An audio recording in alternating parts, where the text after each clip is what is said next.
Hello friends, today we will discuss one of the most important and sensitive topics in Indian polity, the emergency powers of the President of India.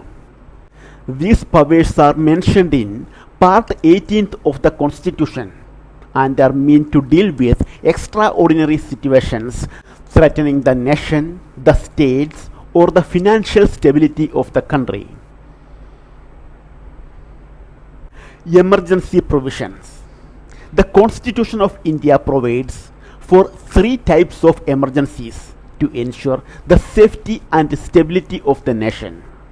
These emergencies allow the Union government to take a stronger control during crisis.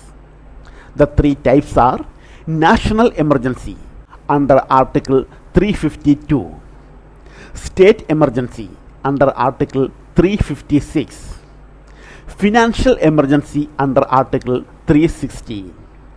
Each of these emergencies have different causes, procedures, and effects. National emergency, Article 352. The national emergency is declared by the President of India. It can be proclaimed when the security of India is threatened by war, external aggression, and armed rebellion. Once national emergency is declared, the federal structure of India becomes more centralized, giving greater power to the Union government.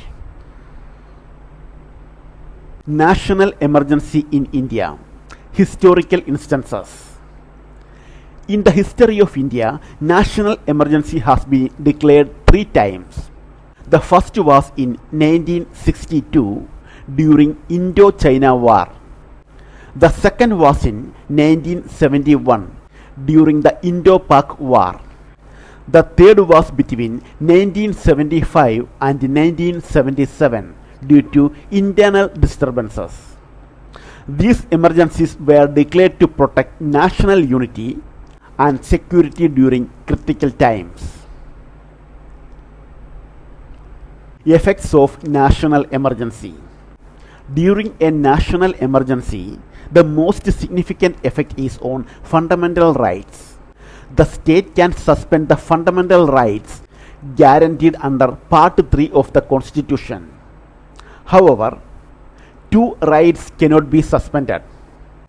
Article 20, which provides protection in respect of conviction for offences, and Article 21, which protects life and personal liberty.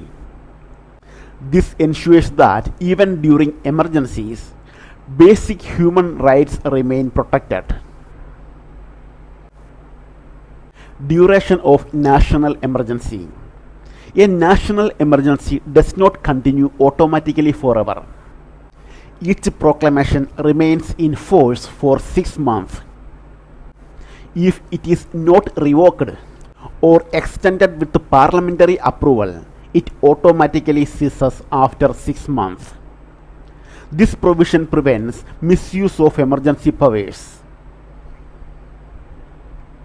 State emergency or President's rule, Article 356.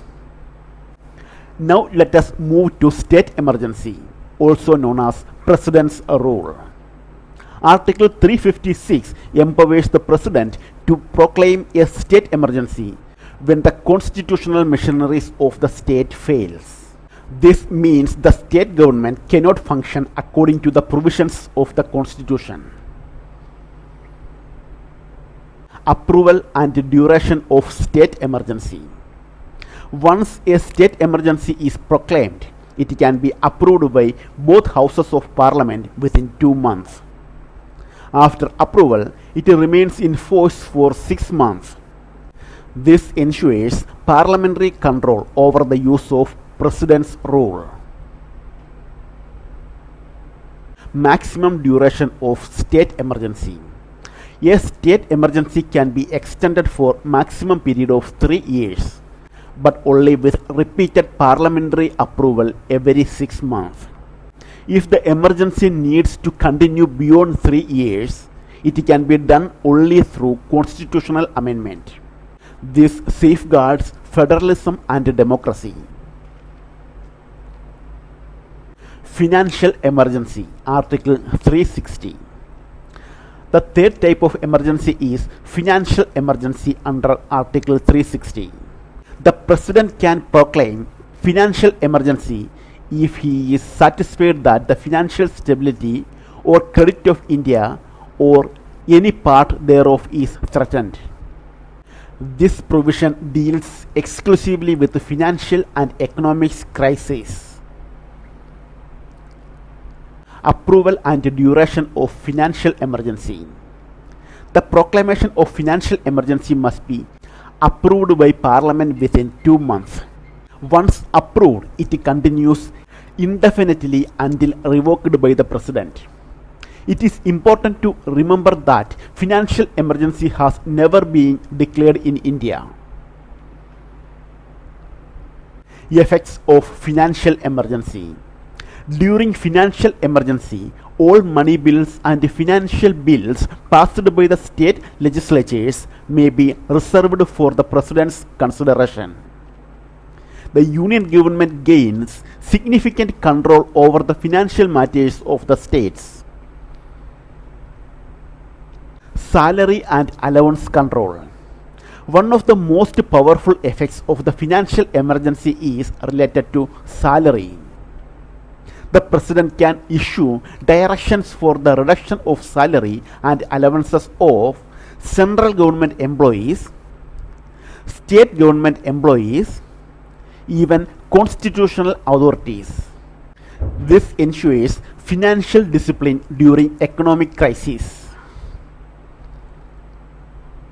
To summarize today's lecture, the Constitution provides 3 types of emergency powers. National emergency affects fundamental rights and federal structure. State emergency leads to President's rule in states. Financial emergency deals with threats to economic stability. These provisions are necessary to protect the nation during extraordinary situations, but they are carefully regulated to prevent misuse. Okay, thank you.